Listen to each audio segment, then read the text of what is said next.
गोश्त का एक ऐसा टुकड़ा है, सबके जिस्म के अंदर गोश्त का एक ऐसा टुकड़ा है कि अगर वो सही हो गया तो पूरा जिस्म सही है, और अगर वो बिगड़ गया तो पूरा जिस्म बिगड़ जाएगा।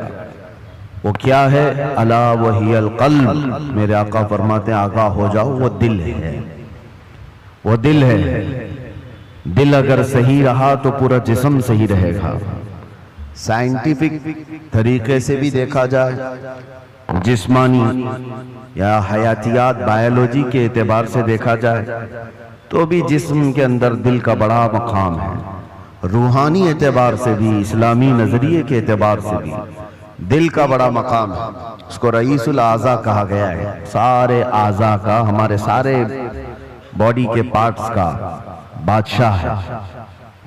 उसके सही होने को मेरे आका सल्लल्लाहु ताला अलैहि वसल्लम ने इसीलिए फरमाया कि अगर वो सही हो गया तो पूरा जिस्म सही है। तुम्हारी आंखें सही काम कर रही होंगी, तुम्हारे हाथ और पैर सही काम कर रहे होंगे, तुम्हारी जुबान सही बोल रही होगी, ज़हन और दिमाग सही काम कर रहा होगा। लेकिन दिल अगर बिगड़ गया है, इसके अंदर दूसरी चीजें भर गई हैं, तो फिर हर चीज फसादी हो जाएगी। उसकी आंखों से भी, उसके हाथों पैरों से भी, उसकी जुबान से भी बुराइयां ही सादिर होने लग जाएंगी। तो इसीलिए औलिया इकराम के मदरसे में खास तौर पर दिल की सफाई पर तवज्जो दी जाती थी, जिसको तज़किये क़ल्ब कहा जाता है, तस्फिये क़ल्ब कहा जाता है। सफाई, दिल की सफाई और दिल की पाकीज़गी, ये बहुत जरूरी चीज है। इसके बगैर आदमी के अंदर कोई चीज ठहरती नहीं। और दिल का मामला ऐसा है कि पल में तोला पल में माशा, कभी इधर का होता है कभी उधर का होता है। अभी कुछ और सोच रहा है, थोड़ी देर के बाद कुछ और दिल में आ रहा होता है। कल्ब कहते हैं पलटने की चीज को। अरबी में जो पत्ता हवा में गिरा हुआ होता है, सूखा पत्ता, और देखिए हवा में वो कितने बार इधर से उधर होता रहता है। तो इसी तरह से दिल को भी कहा गया है कि ये हवाओं की तरह, पत्ता जिस तरह से उलट पलट होता रहता है, दिल का भी मामला वही है। और दूसरी एक हदीस है, अल्लाह के रसूल सल्लल्लाहु अलैहि वसल्लम इरशाद फरमाते हैं, तुम क्या समझते हो कि दिल तुम्हारे कंट्रोल में, तुम्हारे काबू में? इन्नल क़ल्ब बैन इस्बअइर रहमान, बेशक दिल अल्लाह की दो उंगुश्ते कुदरत के बीच में है, जिस तरफ चाहे रब ताला उसे घुमाते हैं। इसीलिए रसूल करीम सल्लल्लाहु ताला अलैहि वसल्लम जब नमाजों में दुआ करते थे तो एक दुआ हुजूर से ये भी साबित है, हमेशा मेरे आका ये दुआ करते थे, या मुक़ल्लिबल क़ुलूबि सब्बित क़ल्बी अला दीनिक, ऐ दिलों को फेरने वाले खुदा, मेरे दिल को अपने दीन पर कायम रख। ये दुआ आप भी किया करें कि रसूल करीम सल्लल्लाहु ताला अलैहि वसल्लम ने हमें तालीम दी है इस चीज की कि दिलों को फेरने वाले खुदा, आज तो दिल तेरा, आज तेरी तरफ से दिया हुआ ये दिल इस्लाम पर है, ईमान पर है। क्या पता कल का आने वाला दिन इस दिल को किस तरफ फेर दे, आने वाले हादसात दिल के अंदर क्या चीजें फैला दे, क्या चीजें डाल दे। अच्छे अच्छे लोगों को बिगड़ते हुए देखा है। इसीलिए हमेशा इस बात की तरफ रहें कि अल्लाह तबारक व तआला हमारे दिल को अपनी दीन पर और अपनी इबादत पर कायम रखे। दूसरी चीज, ये कल्ब के मुतालिक कुरान ने क्या कहा, अल्लज़ीना आमनू व तत्मइन्नु क़ुलूबुहुम बिज़िक्रिल्लाह। हाँ, ये दिल का इत्मीनान कहाँ से है? आज पता है आपको, पूरे वर्ल्ड में, दुनिया में सबसे ज्यादा कॉमन चीज जो बीमारी है लोगों को, वो दिल की बेचैनी, दिल की घबराहट। अब उसको बायोलॉजी के एतबार से ब्लड प्रेशर कहा जाए, बीपी कहा जाए कि खून का दौरान इसमें प्रेशर ज्यादा हो जाता है, ये सारा का सारा मामला दिल से ही तो है। उसको साइंसी नजरिए से देखने वाले लोग अलग अलग तरीके से समझते हैं कि दिल के अंदर चिकनाहट ज्यादा आ गई, खून में मोटापा आ गया है, ब्लड जो है वो थोड़ा सा थिक हो गया है, जिसकी वजह से दौरान खून कम हो गया और प्रेशर बढ़ता गया और बीपी आ गया, अटैक आ गया है, फला फला चीजें। इसको बायोलॉजी के एतबार से देखने वाले, लेकिन सूफिया इकराम फरमाते हैं जब जब गुनाह ज्यादा होते हैं दिल के ऊपर दौरा बढ़ जाता है। दिल की बेचैनी और घबराहट बढ़ जाती। जब कभी दिल के अंदर बेचैनी और घबराहट हो तो सूफिया इकराम फरमाते सबसे पहले तौबा करो, तौबा करो, अल्लाह करीम की बारगाह में अपने आंसू बहाओ, देखना दिल तुम्हारा हल्का हो जाएगा। और कुरान क्या कहता है? कुरान ये कहता है जो ईमान वाले लोग हैं उनके दिलों का इत्मीनान अल्लाह के जिक्र से होता है। अला बिज़िक्रिल्लाहि तत्मइन्नुल कुलूब, आगाह हो जाओ, अल्लाह के जिक्र से दिलों को सुकून मिलता है। और यहाँ हाल ये है कि जो ईमान वाले हैं वो महीनों हो जाता है अल्लाह का जिक्र नहीं करते, तो फिर दिल को उन्होंने बेचैन ही तो रखा है, दिल को ग़िज़ा नहीं दी, दिल को ऐसी आवारा छोड़ रखा है। अरे मियाँ, जिस्म को सुबह से लेकर रात तक खाना न दो तो ये निढाल हो जाता है, चक्कर आने लग जाते हैं। अगर 2-3 दिन खाना ना दिया जाए तो जिस्म तो खत्म ही हो जाता है। तो जब जिस्म कमजोर होता है बगैर ग़िज़ा के, तो दिल भी कमजोर होता है बगैर ग़िज़ा के। और दिल की ग़िज़ा है अल्लाह का जिक्र। अल्लाह का जिक्र जब जब हो तो ये दिल को पावरफुल बनाता है, दिल के अंदर मजबूती आती है। 2 चीजें खास कर लें अपनी जिंदगी में, एक इस्तिग़फ़ार कसरत से, अस्तग़फ़िरुल्लाह रब्बी मिन कुल्ली ज़ंबि व अतूबु इलैह, बैठते उठते जिस वक्त भी हो इस्तिग़फ़ार कसरत से करो कि तौबा करना है। न जाने हमारी आंखें अभी क्या करके आई हैं, पता नहीं हमारे हाथों ने क्या कर दिया, हमारी जुबान ने क्या किया, दिन भर की खताएं ये बढ़ती बढ़ती चली जाती हैं। और एक हदीस ये भी है कि जब इंसान पैदा होता है ना तो उसका दिल बिल्कुल साफ शफाफ आईने की तरह होता है, साफ शफाफ होता है आईने की तरह। जब वो गुनाह करता है तो एक काला धब्बा उसके दिल पर लगा दिया जाता है, एक धब्बा। फिर दूसरा गुनाह करता है, दूसरा धब्बा, तीसरा गुनाह करता है, तीसरा धब्बा। तो ये धब्बे, ये दाग बढ़ते बढ़ते बढ़ते फिर पूरे दिल को काला कर देते हैं, पूरा दिल सियाह हो जाता है। और जब दिल काला हो जाए तो उसकी अलामतें ये बताई गई हैं कि मस्जिद में ज्यादा देर बैठने का मन नहीं करता, कुरान ज्यादा देर पढ़ने की तबीयत नहीं चाहती, जल्दी से कुरान बंद कर दो, जल्दी से मस्जिद से निकल कर भाग जाओ, नेकियों की तरफ उसकी रग़बत नहीं होती। जेब में पैसे होंगे लेकिन किसी को खैरात करने का दिल नहीं करता। तो ये दिल के काले होने की अलामत है, सियाह होने की अलामत है। ये एक्सरा मशीन से और सोनोग्राफी से मालूम होने वाली चीजें नहीं है। ये अल्लाह के नबी सल्लल्लाहु ताला अलैहि वसल्लम ने बयान फरमाया। अब उसके इलाज की तरफ हमें तवज्जो देनी है। आज दुनिया ने हमारे दिलों को अपने रंगीन गुनाहों से सियाह कर ही दिया है। देखें, हम सुबह से शाम तक जिन कामों में मसरूफ हैं, अब आज सबसे ज्यादा हमारे पास कोई चीज मशगूल है तो वो हमारा टीवी स्क्रीन, मोबाइल स्क्रीन।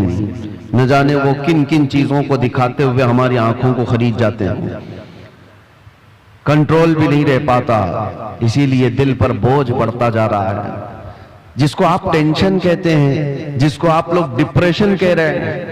ये सिर्फ हादसात का या फिर दुनियावी किसी खसारे का टेंशन नहीं है, ये दिल का सियाहपन दिमाग पर बोझ बना देता है, भारी हो जाती है तबीयत।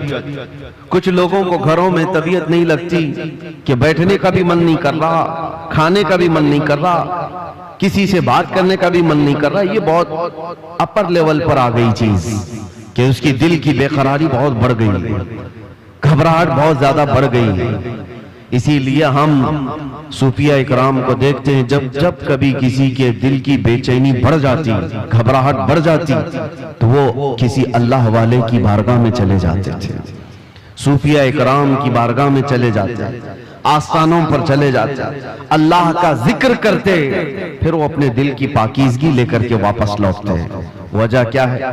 अब मैं इलाज की तरफ आता हूं कि दिल को पाक करना है तो क्या चीज चाहिए। कई इलाज है, उसमें सबसे पहला तो जिक्र इलाही। अल्लाह के रसूल सल्लल्लाहु ताला अलैहि वसल्लम ने जो फरमाया उसको भी मैं आपके सामने रखता हूं। पहले हम चल रहे हैं कि इस्लाम में हर चीज के पाक करने का तरीका बताया गया। कपड़े पर अगर नजासत लग गई तो पाक करने का तरीका है, नजासत, पेशाब, पखाना, किसी भी चीज की गलाजत लगी हो तो उसको पाक करने धुलने का तरीका है। कपड़े को 3 बार धो, 3 बार निचोड़ो, अच्छे से सुखाओ, कपड़ा पाक हो जाएगा। बर्तन में नजासत लग जाए तो उसके पाक करने का तरीका है। अगर पानी की बाल्टी में कोई नजासत गिर गई, उसको पाक करने का भी तरीका है। फिक़ा में सबके कुएं में नजासत गिर गई, कुआं था उसमें चूहा गिर गया, बिल्ली गिर गई, बकरी, कुत्ता, जो भी जिस साइज का है उसके सबके मसले मौजूद हैं। कितने डोल पानी निकालने पर ये पानी पाक हो जाएगा। जमीन के पाक करने का भी तरीका है। जमीन पर अगर नजासत लगी, मिसाल के तौर पर किसी जानवर ने लीद कर दिया, गोबर कर दिया, अब नजासत तो लगी है, उसको पाक कैसे किया जाए? तो फिक़ा का कानून है कि जोर बारिश हो जाए या आप तेजी से उस पर पानी बहाओ और फिर तेज धूप पड़ जाए, जमीन सूख गई तो वो जमीन पाक हो गई, क्योंकि अब उसको निचोड़ा नहीं जा सकता। जमीन तो जहां है वही। तो उसका कानून ये है कि तेज बारिश हो गई और तेज धूप पड़ गई, सूख गई जमीन तो पाक हो गई। बारिश नहीं है तो तेज पानी मार दिया और उसके बाद धूप लगना जरूरी, तेज धूप उसको लगी हो तो जमीन पाक हो गई। तो ये नजासतों से पाक करने के तरीके। अब आइए मैं आपको बताता हूं, दिल पर नजासत लगी हो, ये कैसे पाक किया जाए? गुनाहों के धब्बे लगे हो, इसमें न जाने लालच, गीबत, कीना, बुग़्ज़, अदावत, न जाने क्या क्या चीजें भर गई हुई।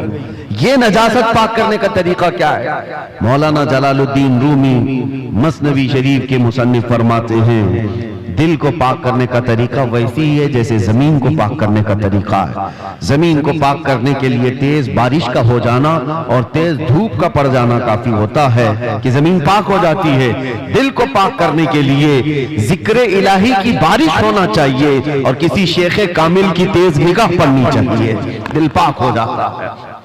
जिक्र इलाही की बारिश हो तो पानी की तरह इसको धुल देता है और उसके बाद किसी शेख कामिल अल्लाह वाले की नजर उस पर पड़े तो फिर उसका दिल इसी तरह से सूख करके पाक हो जाता है जैसे जमीन पाक हो गई। आज हमारे लिए यही तो मसला है कि हम अपना वक्त अपने दिल की पाकीज़गी के लिए नहीं निकाल पाते, हमारे पास ये वक्त ही नहीं रह गया। हाँ, अगर जिस्म के अंदर कोई बीमारी आ गई तो फिर भागेंगे, दौड़ेंगे, डॉक्टर्स के पास इलाज कराएंगे। मेरे अजीजों, ये बेचैनी और बेकरारी और घबराहट का इलाज उनके पास भी नहीं। वो डॉक्टर्स ज्यादा से ज्यादा आपको नींद की गोलियां दे सकते हैं डिप्रेशन कम करने के लिए, स्ट्रेस कम करने के लिए। आप अच्छे से सो, घंटों सोते रहो, किसी को सुला देना ये डिप्रेशन का इलाज नहीं है। और कुछ तो डॉक्टर्स के पास जाकर डिप्रेशन का इलाज गोलियों से लेकर के आ गए और कुछ अपने हाथों इलाज करने के लिए सिगरेट पीने लग गए, अपने हाथों इलाज करने के लिए वो बीड़ी गुटखा खाने लग गए। उनको ये लगता है कि जैसे ही डिप्रेशन होगा, टेंशन होगा, सिगरेट फूंकूंगा तो टेंशन फ्री। उससे 2 कदम आगे बढ़कर कुछ लोग शराब की तरफ चले गए, उससे आगे कदम बढ़कर के चरस, अफीम, गांजा इस पर चले गए। इन सब से पूछो तो एक ही जवाब देते हैं, टेंशन फ्री हो जाते हैं ये लेकर के। सिगरेट वाला भी, शराब वाला भी, चरस गांजे वाला भी, उसको ये लगता है कि ये लेने के बाद ऐसा लगता है मैं हवाओं में उड़ रहा हूं। उसके बाद नशा उतरने के बाद फिर क्या होता है? ये तो उस तरह से है खुजली की बीमारी, जब तक खुजाते रहो अच्छा लगे, हाथ छोड़ दो तो फिर जलन शुरू हो जाए, चमड़ी छिल जाए। गुनाहों का यही मामला है, करने के वक्त थोड़ी सी लज्जत, लेकिन वो बड़े दाग धब्बे छोड़ जाते हैं, बेचैनी और बढ़ जाती है, घबराहट और बढ़ जाती है। मैंने तड़पते हुए लोगों को देखा है जिनको नशा नहीं दिया गया, जो नशा के एडिक्ट थे, उनको अगर अचानक रोक दिया गया तो फिर वो हाथ पांव ऐसे मारते हैं कि उनके हाथ में चाकू आ जाए तो किसी को मार भी डालें, उनके पास जो कुछ भी आ जाए वो सामने वाले को कत्ल भी कर दें अपने नशा के लिए। वजह क्या है? दिल को इतना बेचैन और बेकरार कर दिया उन्होंने दुनियावी ये गलाजतों से इलाज करने के चक्कर में कि वो दिल की बेचैनी हाई लेवल पर बढ़ गई। दिल की बेचैनी और बेकरारी नशा से सही नहीं होती, दिल अल्लाह का बनाया हुआ है, ये रहमान का बनाया हुआ है, इलाज भी उसी के जिक्र से मुमकिन है, अल्लाह ही के नाम से ये दिल को सुकून मिलता है। इसीलिए मौलाना जलालुद्दीन रूमी रहमतुल्लाह ताला अलैह एक बात और भी कहते हैं, खाने काबा देखा है? खाने काबा, तवज्जो चाहता हूं, खाने काबा इतना मुअज्जम, इतना मुकद्दस है कि उसके लिए करोड़ों मुसलमान पूरी दुनिया के अतराफ व अकनाफ से आकर तवाफ करते हैं, बोसे देते हैं, सीना लगाते हैं।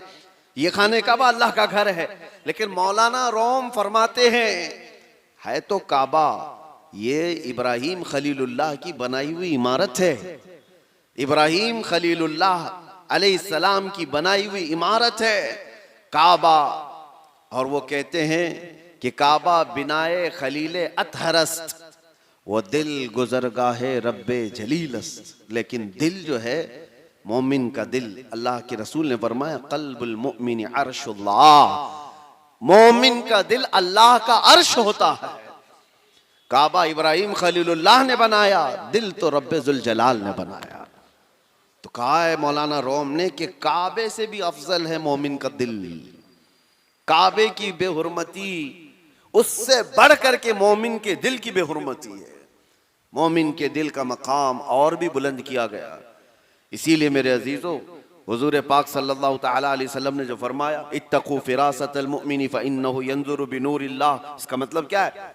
हुजूर ने फरमाया मोमिन की फिरासत से डरो, इसलिए कि जब वो देखता है तो अल्लाह के नूर से देखता है। ये किसके लिए फरमाया गया? वो मोमिन सालेह जिसका दिल पाक है। होता क्या है मैं आपको बताऊं, जिसका दिल पाक है, औलिया कामिलीन की बारगाहों में जाने के वक्त होता क्या है, आप आए हैं, आप आए और कोई चीज आप जुबान से कहा नहीं, लेकिन मैं एक शीशा लेकर के बैठा हूं, एक आईना लेकर के बैठा हूं, आपके आते ही आपकी पूरी तस्वीर इस आईने में आएगी कि नहीं आएगी? कुछ नहीं कहा आपने, बोला कुछ नहीं, और मैं आपकी तस्वीर पूरी आईने के अंदर देख सकता हूं। बुजुर्गाने दीन के दिलों का मामला ऐसा ही है, वो इतना पाक दिल होता है, जो भी सामने जाता है उसके दिल की सारी तस्वीर उनके दिल पर छप जाती है। वो ये तक भी जानते हैं कि क्या चीजें लेकर के आया है। ऐसा नहीं है कि ये किसी और ताकत और कुव्वत से, जादू सहर सिफली से ये मालूम कर रहे, बल्कि दिल की पाकीज़गी इतनी है कि सामने वाले के दिल की तस्वीरें इस पर छप जाती हैं। दिल पाक रखने का इसीलिए हुक्म बुजुर्गान दीन ने फरमाया। आज सबसे ज्यादा गलाजत इसी की है हमारे पास। मैं एक और बात आपसे पूछता हूँ, ये अल्लाह का घर है, मस्जिद है, मस्जिद में कोई अगर गलाजत ला करके फेंक दे तो क्या आप बर्दाश्त करेंगे उसे? मस्जिद के अंदर कोई पेशाब पखाना अल्लाह हजार बार ना करे, मुआज अल्लाह, ला करके डाल दे तुम्हारे सामने, तुम बर्दाश्त करोगे? आप झगड़ लोगे, थप्पड़ लगा दोगे, उसको निकाल बाहर कर दोगे कि ये अल्लाह का घर है, यहां पर गलाजत कैसे डाल दिया तूने? जो मस्जिद की सफों पर गलाजत देखने को तैयार नहीं, वो मुसलमान फिर अपने दिल को जो अल्लाह का अर्श है उसमें गलाजतें कैसे डाल रहा है? खुद से तो डाल रहा है। न जाने किसकी किसकी मोहब्बत, न जाने कौन कौन से गलीज सोचे उसने दिल में डाल रखा। इसीलिए हजरत साबिर कलियरी रहमतुल्लाह ताला अलैह फरमाया करते, एक दिल है उसमें दो चीजें नहीं आ सकती, या तो अल्लाह की मोहब्बत आएगी या तो फिर इंसानों की। अल्लाह रसूल की मोहब्बत होगी या तो फिर इंसानों की, दुनिया की मोहब्बत और अल्लाह की मोहब्बत एक साथ दिल के अंदर नहीं आ सकते। तो तुम ये फैसला करो किस चीज को तुमने जगह दे रखा है, अपने दिल को किसके लिए खोल रखा है। मेरे अजीजों, और एक इलाज की तरफ मैं आपको लेकर चलता हूं। अल्लाह के रसूल सल्लल्लाहु ताला अलैहि वसल्लम के पास एक सहाबी आए। एक अलामत और भी मैं आपको बताऊं, नमाज पढ़ते हैं, जैसे अभी मैंने कहा दिल के काले होने की अलामत ये है कि मस्जिद में ज्यादा देर दिल नहीं करता, नमाजों का वक्त हो जाए तो तबीयत भारी लगने लगे, उसे इबादतों की तरफ शौक नहीं लगता, ये दिल के उसके सिया होने की अलामत। इसी तरह से जब कुरान की तिलावत होती है ना, तो पाक दिल वाले की आंखों से आंसू आ जाते हैं। साफ दिल वाला नमाजों में महव हो जाता है, डूब जाता है। और दिल के अंदर अगर गुनाहों का बोझ हो तो नमाज भी भारी। वो पीछे से चिल्लाने लग जाए, इमाम साहब कितनी लंबी किरात करते हैं यार, ये तो दुआएं कितनी लंबी लंबी मांगते हैं, हमारा काम धंधा है। तुम्हारा दिल का बोझ है जो तुम 3 घंटे 4 घंटे मैच देखने पर ये नहीं कहते कि कितना लंबा चल रहा है, फिल्में देखने पर कभी ये नहीं कहते, लेकिन मस्जिद में 10 मिनट से ज्यादा की अगर जमात हो जाए तो ये बेचैनी और बेकरारी क्यों बढ़ जाती है। आपको पता है वो सहाबा इकराम जब नमाज पढ़ाते थे, हजरत मुआज इब्न जबल फजर की नमाज में उन्होंने पूरे सूरह बकरा पढ़ा दी थी। सूरह बकरा 2.5 पारे की है, आप 2.5 सफा नहीं सुन पाओगे। 2.5 पारे तकरीबन उन्होंने पूरे फजर की नमाज में पढ़ा दी। तो वो सहाबा ना होते थे सुनने में। अब जिस बात के लिए मैं ये कह रहा हूँ, नमाजों में अगर बेचैनी और बेकरारी बढ़ गई है तो क्या करना चाहिए। एक सहाबी आए थे हुजूर की बारगाह में, यूं कहा, या रसूल अल्लाह सल्लल्लाहु अलैहि वसल्लम, दूसरे लोग सब जो आपके पीछे नमाज पढ़ते हैं तो रोते हैं, गिड़गिड़ाते हैं, अल्लाह को याद करते हैं, मुझे रोना नहीं आता, कुरान पढ़ने पर मुझे अश्क नहीं आते। हुजूर पाक सल्लल्लाहु अलैहि वसल्लम ने फरमाया तुम्हारा दिल सख्त हो गया है। ये फरमाया तुम्हारा दिल सख्त हो गया है, उसको नरम करो। कहा क्या करूं? क्या इलाज मेरे आका ने बयान किया। वजीफे तो करते ही रहते हैं। हुजूर पाक सल्लल्लाहु ताला अलैहि वसल्लम फरमाते हैं जाओ किसी यतीम बच्चे के सर पर हाथ फेरो, अल्लाह दिल नरम कर देगा। एक इलाज ये भी मेरे आका ने फरमाया, यतीमों के लिए दिल में अपने एहसास पैदा करो, दिल नरम हो जाएगा। आज सच बताता हूं मेरे अजीजों, ढूंढो हजारों ऐसे गुरबा और मसाकीन जिनकी आंखों को पोंछने वाला कोई नहीं, जिनकी ठंडी और गर्मियों के सिलसिले में कोई देखने वाला नहीं। उन बच्चों के लिए अगर एहसास भी दिल के अंदर हो, एक आंसू का कतरा भी निकले तो तुम्हारा दिल नरम हो जाएगा। आपको पता है जब कभी मैं उन फिलिस्तीन के बच्चों को देखता हूँ, रमज़ान आए, ईद आए तो अपने वालिदैन की कब्रों पर जाकर बैठ जाते हैं और कोई बच्चा अपने बाप को पुकार रहा होता है कि बाबा मुझे सुन रहे हो, आज ईद का दिन है, कोई कपड़े पहनाने वाला नहीं। तो ये ज़माने रसूल याद आता है। ये वो यतीम है कि अगर मेरे आका के ज़माने में पुकारे होते तो मेरे आका कंधों पर बिठा लेते थे। आज उम्मत पर कुछ एहसास नहीं होता। उनकी चीखें, उनकी पुकार को सुन करके सब हम अपने अपने ऐश में मसरूफ़ रहते हैं। अपने दिल के अंदर एहसास पैदा करो, दिल नरम हो जाएगा। और हम तो झिड़कियाँ दे करके लोगों के तलाशी में लग जाते हैं, इसका तो धंधा है मांगने का, इसका तो धंधा है कमाने का, ये गरीब नहीं है, ये ऐसा है वैसा है, सारी पंचायत में तो लगे रहते हैं। क्या कोई यतीम मिलता ही नहीं, कोई मिस्कीन मिलता ही नहीं जिसके सर पर हम हाथ रखें? मेरे अजीजों, आज के दौर में भी बहुत है इस तरह के कुछ गैरतमंद लोग वो हैं जो जिंदगी पर सवाल नहीं करते। कल की बात मैं बताऊं, कल ही की बात, मेरे पास एक खातून का ऐसा मसला आया जिसके 3 बच्चे माजूर हैं। एक 14 साल का, दूसरा 12 साल का, तीसरा 9 साल का। तीनों बिस्तर पर, हाथ पांव मुड़े हुए, सर झुका हुआ, न बोल सकता है न हाथ उठा सकता है, पेशाब पखाना सब बिस्तर पे। और शोहर का इंतकाल हो चुका। 3 बच्चों को पालने के लिए वो खातून कहती है मेरे पास 1 घंटे की भी फुर्सत नहीं होती। उसको खिलाकर फारिग हो जाऊं तो इसका होता है, इसको खिलाकर फारिग हो जाऊं तो इसका होता है, इसका पेशाब साफ करूं तो इसका होता है, इसका पेशाब साफ करूं तो इसका होता है। मैं न जॉब कर सकती हूं न कमाने के लिए जा सकती हूं। मुझे बताएं कि ये 3 बच्चों को जिस तरह से पालना है। और आखिर में उस खातून ने जो बात कही मेरे दिल पर लगी। मैंने कहा घबराहट और बेचैनी में कुफ्र तो नहीं करती हूँ कि मेरे घर में ऐसा क्यों हो गया? कहती है नहीं मौलाना, कभी आज तक मेरे दिल में ख्याल भी नहीं आया। मैं तो शुक्र करती हूँ कि अल्लाह तबारक व तआला न होने से कुछ दिया तो है और मुझे इसी खिदमत के लिए दुनिया में पैदा किया गया होगा, मैं ये सोचती हूँ। और आज इन बच्चों का चलना फिरना मैं नहीं देख सकती, आखिरत में अल्लाह इसका अजर तो देगा। कहा ये सालिहीन लोग हैं, इन लोगों की मदद कोई करने को आगे इसीलिए नहीं बढ़ता कि वो गैरतमंद लोग हैं, किसी से पूछते नहीं हैं, मांगते नहीं हैं। लेकिन आस पड़ोस में लोगों को एहसास तो होता है कि ऐसे घर मौजूद हैं कि उन तक हम क्यों नहीं पहुंचते। ये दिलों की सख्तियां हैं मेरे अजीजों। दिल जब सख्त हो जाता है तो उसे आसपास का कुछ नजर नहीं आता।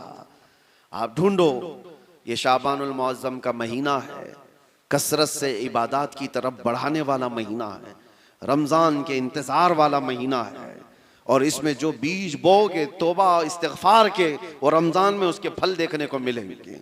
अभी से इसकी तैयारियां करो कि दिल पाक हो जाए, दिल नरम हो जाए। जिक्र इलाही से अपने हर रात को सजाओ, हर रात को। और जिसका दिल बीमार हुआ, कुरान तो ये कहता है तुम क़सत क़ुलूबुहुम मिन बअदि ज़ालिका फ़हिय कल हिजारति औ अशद्दु क़स्वा, कि बनी इसराइल के बारे में कुरान में अल्लाह फरमाता है उनके दिल इतने सख्त हो गए जैसे पत्थरों की तरह, पत्थरों की तरह। इंसानों के दिल कभी कभार पत्थर से ज्यादा सख्त होते हैं। व इन्न मिनल हिजारति लमा यतफज्जरु मिनहुल अनहार व इन्न मिनहा लमा यशक्ककु फयखरुजु मिनहुल मा व इन्न मिनहा लमा यहबितु मिन खशियतिल्लाह। अल्लाह फरमाता है पत्थर तो ऐसे हैं कि कभी कभार उनमें से पानी तो निकल जाता है, पत्थर तो ऐसे हैं कि उनमें से नहरें निकलती हैं। आप नहीं देखते पहाड़ों से जो फॉल्स, जो आबशार गिरते हैं, ये क्या है? अल्लाह फरमाता है ये खौफे खुदा से, पत्थर रोता है तो पानी निकलता है, ये पत्थरों का रोना है। व इन्न मिनहा लमा यहबितु मिन खशियतिल्लाह। अल्लाह फरमाता है कभी कभार ये चट्टानें खसक करके जो गिर जाती हैं, आप देखते हैं लैंडस्लाइडिंग कहा जाता है इसको, या फिर चट्टानें खसक करके गिर जाती हैं। कुरान तो कहता है ये खौफे खुदा से हिल जाते हैं पत्थर, तो पहाड़ों से गिर जाते हैं। और इंसान का दिल ऐसा है कि पत्थरों से ज्यादा सख्त हो जाता है, ना इसके आंसू आए, ना इसका जिस्म हरकत में आया। ये कुरान की बात कह रहा हूं। तो जब इतना सख्त हो जाता है दिल, तो ये भी कहा गया कि इंसान का हाई लेवल का जब सख्त दिल हो जाता है तो वो अपनी माँ और बेटी में और बीवी में फर्क करना भूल जाता है, वो आम औरत में, अपने रिश्तों में फर्क करना भूल जाता है। हलाल और हराम की तमीज उससे निकल जाती है और उसको नमाज और गैर नमाज के औकात में कोई फर्क नहीं लगता। यहाँ तक कि बढ़ते बढ़ते इस्लाम और कुफ्र के बीच की दीवार को भी वो ख़त्म कर जाता है। दिल की सख्ती आदमी को, वो दिलों की सख्तियाँ ही तो थी जो मक्का वाले अपनी पैदा हुई बच्चियों का गला मरोड़ कर जिंदा दफन कर देते थे। वो दिलों की सख्तियाँ ही तो थी कि वो अपनी माँ और बहनों को बाजारों में ला करके बेच देते थे। वो दिलों की सख्तियाँ ही तो थी कि काफिले के काफिले लूट करके उनको मार दिया करते थे। दिल जब सख्त होता है तो आदमी ये तमाम गुनाहों की तरफ जाता है। जितने भी क्राइम बढ़ते हैं, मैंने देखा है कुछ लोग क्रिमिनल वो इस तरह से सामने वाले को कत्ल कर देते, मर्डर कर देते, ये दिलों की सख्तियां हैं। और दिल नरम हो तो चूंटी को भी हाथ लगाने से डरते रहते हैं।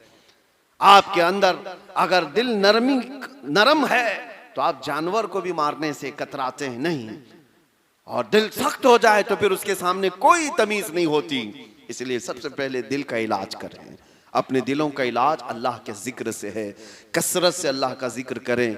या अल्लाह या रहमान या रहीम, दिल मारा कुन मुस्तकीम। हमारे बुजुर्गान दीन जब बैत करते थे तो सबसे पहले ये पढ़ाते थे, ऐ अल्लाह, ऐ रहमान, ऐ रहीम, दिल मारा कुन मुस्तकीम।